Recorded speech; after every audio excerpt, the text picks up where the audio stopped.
Perry Belfiore, 161 11th Street. When I spoke last time, Ravi, in his inimitable style, said, and everything he said is true. And of course it was sarcasm, because Ravi wouldn't know the truth if it hit him in the face. All right. If anything, I left out some facts. In 2008, Ravi was cited for pay-to-play violations in Union City. In 2010, redundant in Newark. Ravi was cited by the Bar Association for trust account violations. He didn't file 3 years of mandatory pay-to-play. And you know what? You don't care. None of you really care. You don't. You don't question him. You don't push him. You don't say, how could you sit next to me, you piece of slime? You don't. You really, really don't. You don't hold him accountable, yet you went to law school.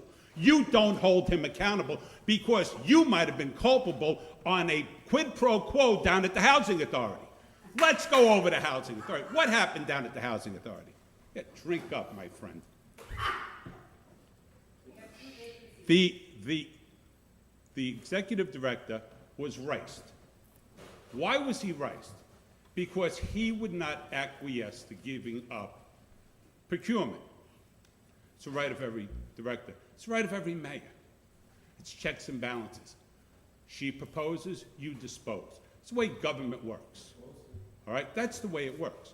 However, in this case, they wanted to take that ability away from Carmelo.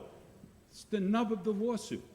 If you don't know the lawsuit, that's the nub of the lawsuit. And who did they have in mind to appoint? Ravi's firm. Ravi's firm.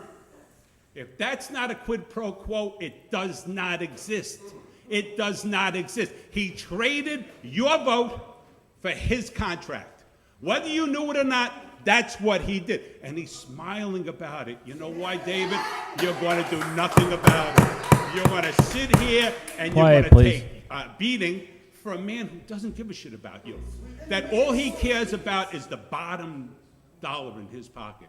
And he is denigrating public service, something that I fought most of my life to make better.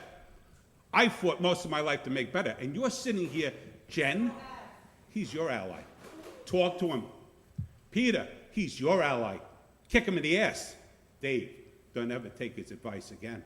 Because when he goes away, you look complicit. You look complicit in this. Melissa writes a letter saying that Charlie Dagnan shouldn't have been up on the dais. Who asked her to write a letter?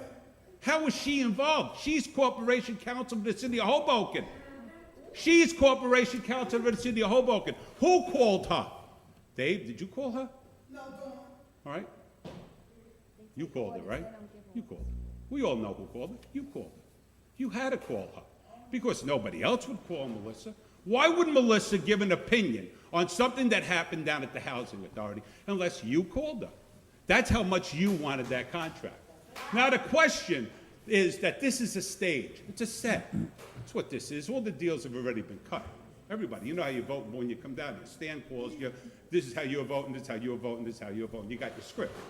What we need here is independent verification by newspapers. We have chroniclers. And what was said was. Nobody questions. Did anybody ask Ravi when he started talking to Florio Perucci? Do we know that? Should I have to ask that? Should he be sworn as to when that conversation began?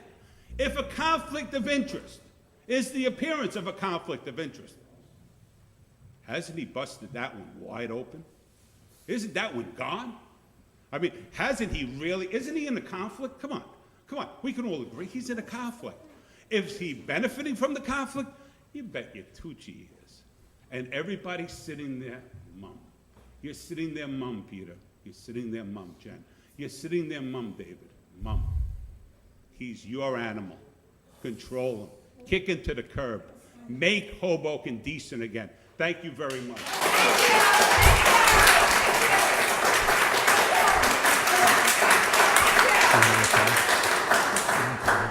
Thank you.